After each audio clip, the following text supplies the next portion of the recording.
جدا كما تلاحظون من المرمى ديال الكناني. والهدف الهدف قلت لا مشات الكره بهذه الوتيره، يعني المباراه بهذه الوتيره فريق الرجاء البيضاوي غادي يسجل الهدف. وفعلا في هذه الاثناء اللاعب عصام الراقي يحرز الهدف الاول. كره يعني زاحفه قويه في الجهه اليسرى من مرمى الحارس عزيز الكناني.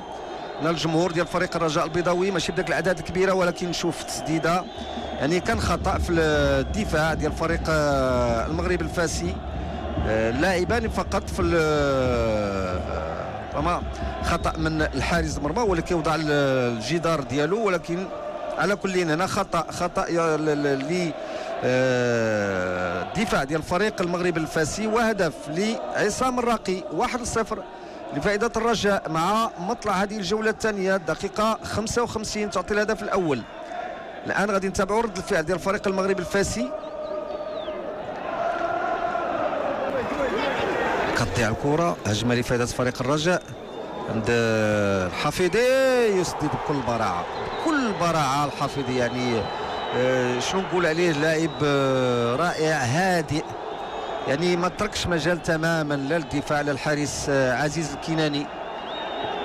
يعني 2-0 فريق الرجاء الآن يشق الطريق نحو تحقيق الفوز، الانتصار الخامس على التوالي. الهدف الثاني شوف الطريقة اللي جا بها عن طريق اللاعب عبد الاله الحفيظي، إمكانيات مؤهلات كبيرة لهذا اللاعب.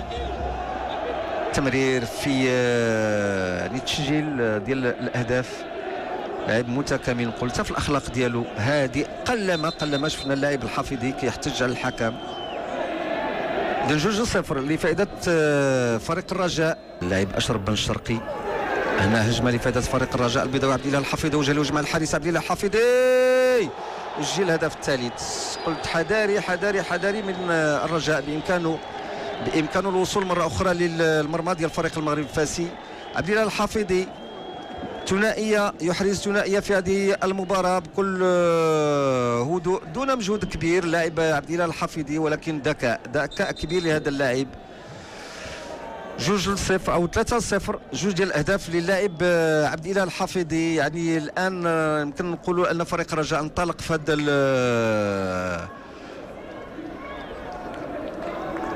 الجولة الثانية من البطولة الاحترافية بعد ما انطلاقة هذه إضافة للانطلاقة القوية اللي كان حققها بانتصارات كبيرة بمراكش ب2-0 على الكوكب. نتابع مرة أخرى الكرة اللي أعطت الهدف الثالث. يعني عبد الاله الحفيظي بكل ذكاء يعني يقرا المسار ديال الكرة وهي في السماء، يعني خلى المدافع